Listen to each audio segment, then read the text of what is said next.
Hello students, स्वागत है आपका आज एक नई वीडियो में। मैं आपका अपना सईद सर। अक्सर कॉम्पिटिटिव एग्जाम्स में क्या होता है कि उसमें कोई संख्या दे दी जाती है और उसकी बहुत ज़्यादा पावर दी होती है। अब पूछता है इसमें इकाई का अंक बताओ, तो काफ़ी अक्सर स्टूडेंट क्या करते हैं कि वो पावर को दे के घबरा जाते हैं और हालांकि वो सवाल को हल तो कर लेते हैं लेकिन टाइम ज़्यादा लगता है। तो कॉम्पिटिटिव एग्जाम्स में टाइम इतना नहीं होता है कि आप एक ही सवाल को लिए बैठे रहें।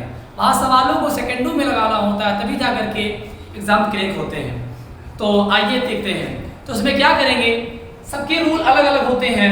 तो हम 0 से लेकर के 9 तक संख्याएं लिखेंगे और जिसके रूल सबके अलग अलग हैं आज। और वीडियो जो है एंड तक देखना, तभी आप जा करके हर एक रूल सीख पाएंगे और आपके एग्जाम्स के लिए ये जो है वीडियो बहुत ही यूजफुल होने वाली है। ओके, देखते हैं। मान लीजिए संख्या हमारे पास है 0 1 2 3 4 5 6 7 8 9। ओके, हमने क्या लिखा, 0 से लेकर के 9 तक संख्या हमने लिख दी। अब क्या करेंगे, इसमें देखिए रूल क्या होता है। 0 1 5 6 हमारे पास जो 0 1 5 6 है, इसका रूल अलग होता है। अब क्या होता है, मान लीजिए जो 0 1 5 6 ये हमने लिया, तो अगर किसी संख्या का, अगर कोई संख्या है और उस संख्या का जो बेस में अगर इकाई का अंक 0 है 1 है 5 है 6 है, अगर कभी किसी संख्या में किसी का बेस 0 1 5 6 है तो उसकी पावर कुछ भी हो, हमेशा जो उसका इकाई का अंक आएगा वो वही संख्या आएगी जो इकाई का अंक होगा। तो एग्जांपल के तौर पे हम बात करते हैं। मान लीजिए हमारे पास लिखा है 555। क्या लिखा है हमारे पास, 555, और इसकी पावर हमने लिख दी 256। तो अब यहाँ पर आप देख सकते हैं 555 में जो बेस है उसकी पावर तो 256 है, लेकिन जो बेस यानी कि जो आधार है उसमें इकाई का कितना है, 5 है।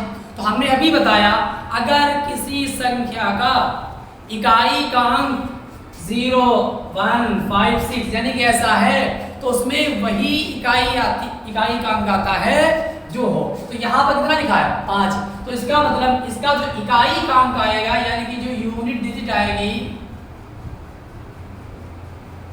आ जाएगी आपकी 5। ओके, अच्छा अब मान लेते हैं कि अगर हमारे पास 6 हो, मान लेते हैं यहाँ संख्या लिखिए 256 की पावर 555। तो बता सकते हैं आप इकाई का कितना यहाँ पर है, 6 है ना। तो अगर 6 है तो इसका मतलब पूरी संख्या का जो इकाई का अंक आएगा वो भी 6 आएगा, यूनिट डिजिट क्या आ जाएगी, 6 आ जाएगी। ओके, उसी तरीके से आप 0 1 को भी लगा सकते हैं। अच्छा, उसके बाद में हम बात करते हैं एक दूसरा रूल होता है। ये तो मान लीजिए पहला आपका हो गया। दूसरा क्या होता है, अगर हमारे पास संख्या 4 यानी इकाई का अंक 4 या 9 हो,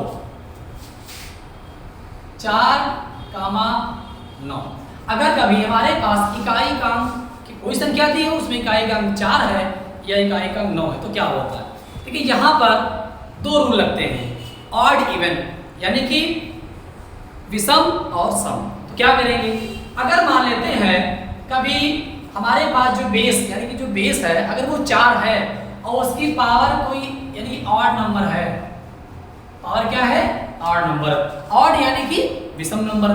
तो अगर 4 की पावर कोई भी ऑड नंबर हो तो हमेशा उसका इकाई का अंक 4 आएगा। कितना आएगा इकाई का अंक, 4 आएगा। अच्छा, अब मान लेते हैं कभी अगर इसका इवन नंबर हो यानी कि 4 की पावर कोई इवन नंबर हो यानी कि सम संख्या, तो उस कंडीशन में हमारा जो इकाई का अंक आता है वो 6 आएगा। कितना आएगा, 6। एग्जाम्पल के तौर पे हम बात करते हैं, एग्जाम्पल लेते हैं। चलिए हमने ले लिया 124 या छोटी संख्या लेते हैं ताकि आप समझ सकें। चलिए मान लीजिए हमने ले लिया यहाँ पर 14। हमने क्या ले लिया 14। अब 14 की पावर कोई और नंबर लेते हैं। 14 क्या लेते हैं और नंबर। फॉर एग्जांपल के तौर पे हमने ले लिया 1। क्या ले लिया हमने 1। भाई 1 और नंबर ही तो है, आठ है ना। तो यहाँ पर देख सकते हैं तो इकाई को 14 पूरा हो गया और 14 में इकाई कितना है 4 है। अच्छा आप मान लेते हैं इसकी पावर हमने 3 ले ली। क्या ले ली 3 ले ली। तो आप 14 गुणे 14 गुणे 14 जब आप इसकी मल्टीप्लाई करेंगे तो इसका जो हमारा उत्तर आएगा तो इसमें इकाई का कितना आ जाएगा 4। आप 14 गुणे 14 गुणे 14 की मल्टीप्लाई कर लेना और उसमें देख लेना उसमें इकाई का अंक 4 आएगा। अच्छा मान लेते हैं कि हमारे पास लिखा है 14 और इसकी पावर कोई सम संख्या है, मान लीजिए 2 है। तो 14 गुणे 14 कितना होता है 14 गुणे 14 196 कितना होता है 196। तो आप देख सकते हैं इसमें इकाई का कितना है 6। तो यहां पर ये हो गया। ओके अच्छा अब मान लेते हैं कि हमारे पास इकाई का 9 है तो इसमें भी ऑड इवन चलता है। तो चलते देखते हैं, इधर देख सकते हैं आप 9 ऑड। तो अगर 9 की पावर कोई ऑड है यानी कि कोई विषम संख्या है तो उसका इकाई का अंक 9 आएगा। कितना आएगा इकाई का अंक 9 आएगा। ओके यानी कि जो यूनिट डिजिट है इकाई का अंक वो 9 आएगा। और अगर हमारे पास 9 की पावर कोई इवन नंबर है, इवन नंबर का मतलब कोई सम संख्या है 2 4 6 8 10 ये सम संख्या होती है तो इसमें क्या होगा उसमें इकाई का अंक कितना आ जाएगा उसमें इकाई का अंक 1 आता है। हमेशा ध्यान रखना कितना आएगा 1। चलिए हम एग्जांपल के थ्रू आपको समझाते हैं। सपोज करिए कि हमने 9 की पावर ले ली 3। क्या ले ली पावर 9 की पावर 3। तो 9 इंटू 9 आप जब मल्टीप्लाई करेंगे तो 729 आएगा। कितना आएगा 729। तो आप देख सकते हैं इसमें इकाई का कितना है 9। ओके अब मान लेते हैं कि हमने इसकी पावर कोई सम संख्या ले ली। तो जैसे ही आप 9 यानी कि पावर 2 लेंगे यानी कि सम संख्या कोई पावर लेंगे तो उसकी इकाई का कितना आता है 1 आता है। तो 9 9 81 आप देख सकते हैं 81 में इकाई का कितना है 1। उम्मीद करते हैं कि यहां तक आप समझ गए होंगे। उसके बाद अब हमारे पास संख्या देखिए 0 1 5 6 और 4 और 9 इतनी संख्याएं तो हमने कवर कर ली।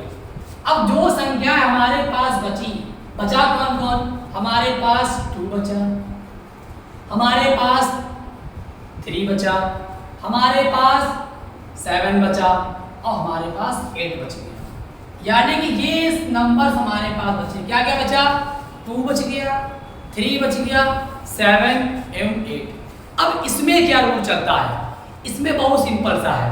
अगर कभी किसी संख्या का आधार 2 3 7 8 यानी कि 2 3 7 8 है तो उस कंडीशन में हम उसकी पावर को देखते हैं और उसकी पावर की जो लास्ट डिजिट होगी 2 अंक यानी कि अंतिम 2 अंकों को हम 4 से डिवाइड करेंगे और डिवाइड करने के बाद जो रिमाइंडर बचता है जो शेषफल बचता है वही रिमाइंडर उसकी पावर कहलाती है।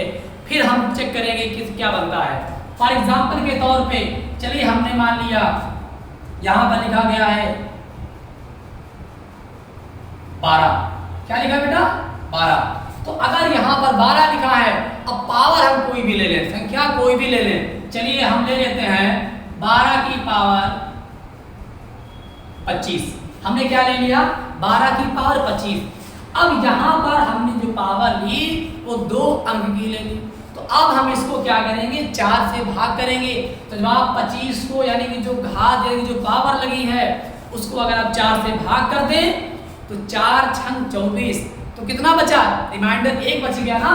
तो इसका मतलब रिमाइंडर 1 का मतलब 12 की पावर 1 बच गई। तो आप देख सकते हैं कि 12 की पावर अगर 1 बची है तो आप बताइए कि इसमें इकाई का अंक कितना है। इसमें इकाई का अंक 2 है। कितना है 2 है। अब इसके अलावा अगर आप कोई बड़ी संख्या लेना चाहें चलिए बड़ी संख्या हम आपको दिखाते हैं। मान लीजिए हमने ले लिया आपका 23 या 237 ले लिया, हमने क्या ले लिया 237। अब इसकी पावर कोई लेते हैं, मान लीजिए 125 हमने ले लिया, हमने क्या ले लिया 125। तो अब क्या करेंगे 125 को 4 से डिवाइड करेंगे हम, तो 4 तिया 12 और 4 एकन 4, तो 4 तिया 12 4 एकन 4, तो रिमाइंडर आपका 1 बच गया, वही पूरा रिमाइंडर चढ़ जाएगा 2 3 7 की पावर 1। तो आप देख सकते हैं रिमाइंडर क्या जुड़ गया 1। तो अब पावर 1 है ना, तो इकाई का कितना हो गया 7 हो गया। तो अच्छा मान लीजिए कभी अगर हमारा रिमाइंडर 0 बचे, कभी कभी ऐसा भी तो होगा कि कोई पावर यहाँ ऐसी देगा जिसका रिमाइंडर 0 हो। फॉर एग्जाम्पल के तौर पे हम मानते हैं कि हमारे पास लिखा है 2 की पावर 124, क्या लिखा है 2 की पावर 124। तो अब समझिएगा अगर कभी किसी यानी कि 2 3 7 8 अगर ऐसा रूप है और उसमें हमारे पास पावर कोई ऐसी दी है जो पावर पूरी 4 से कट रही है, डिवाइड हो रही है, तो उस कंडीशन में उसका जो यूनिट डिजिट यानी इकाई का अंक आएगा वो कितना आएगा, यानी कि पावर 4 पहले करेंगे उसकी। देखिए पहले हम इसको करते हैं 4 से, तो जब आप 4 से काटेंगे तो क्या हो जाएगा 4 तिया 12 4 एकन 4, तो इसका मतलब यहाँ पर रिमाइंडर कितना बचा, रिमाइंडर बच गया 0। तो अगर जो इसका रिमाइंडर 0 बचा तो हम जो भी संख्या होगी उसकी पावर 4 लगा देंगे। ये ध्यान रखना, अगर हमारे पास 2 3 7 8 है और उसमें अगर कोई ऐसा नंबर मिल जाए हमको इसमें पावर कोई ऐसी दी हो जो कि 4 से कट जाए पूरी पूरी, तो जब रिमाइंडर हमारा 0 बच गया तो उस कंडीशन में उसी संख्या की पावर आप क्या लगा देंगे 4 लगा देंगे। तो आप देख सकते हैं 2 की पावर 4 का मान कितना आता है 2 दूना 4 दूनी 8 दूनी 16, तो हम पूरा इसको लिखेंगे 16 और आप बता सकते हैं आसानी से 16 में इकाई का अंक 6 है। उम्मीद करते हैं कि जितना भी हमने आपको ये समझाया है बताया है एक एक चीज आपकी समझ में आई होगी। और फिर आप क्या करिएगा, आप अपनी किताब खोलना और उसमें इससे संबंधित जो भी सवाल हैं आप उनको चेक करना कि उनका अगर आधार 0 1 5 6 ऐसा है कोई जो यानी कि इकाई का अंक है तो रूल ये लगेगा, और अगर कभी इकाई का अंक 4 या 9 है तो उसमें ऑड या इवन वाली कंडीशन लगती है। और अगर कभी इकाई का अंक यानी कि बेस में आधार में 2 3 7 8 है तो उसमें ये रूल लगता है। उम्मीद करते हैं कि आपको वीडियो समझ में आई होगी, और ऐसे ही लेटेस्ट वीडियो देखने के लिए आप हमारे चैनल को सब्सक्राइब करें, और अगर वीडियो अच्छी लगी हो तो अपने दोस्तों को शेयर करें जो भी आपके दोस्त कंपटीशन की तैयारी कर रहे हैं, ताकि उनका भी फायदा हो जाए। और अगर इसमें कोई भी किसी प्रकार की आपको प्रॉब्लम है तो आप कमेंट करें, ओके, और उसको हम सॉल्व करेंगे, यानी कि उसको हम आपको कमेंट के जरिए हम आपका सॉल्यूशन उसको बताएंगे ताकि आपको कोई प्रॉब्लम ना होने पाए। Okay, thank you.